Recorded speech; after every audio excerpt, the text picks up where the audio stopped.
Current motor పోయింది, నీళ్ళ drum పోయింది, నేను పండించిన పంట క్యాబేజ్ గడ్డలు, టమాటీలు వాళ్ళు ఇష్టం వచ్చినట్టు తెంపకపోయారు దొంగలు.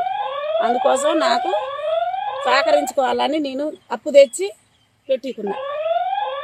ఇక మా అన్నయ్య 10,000 తెచ్చి అప్పు పెట్టించిండు. అది ఒంటరి మహిళను, ఒంటరి దాన్ని.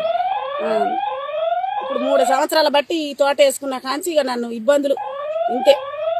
రోడ్డు అమ్మట ఎందుకు ఇట్లానే మరి దేని వలన ఆ దొంగల భయానికి నేను ఇది చేసుకున్నా. 6 మంది మోటార్లు పోయినాయి, వాళ్ళందరూ నాది పోయినాకనే వాళ్ళవి పోయినాయి అండి. ఫస్ట్ నా మోటార్ పోయినాక 6 మోటార్లు పోయినాయి. పోలీస్ స్టేషన్లో కేసు కూడా పెట్టొచ్చినాం.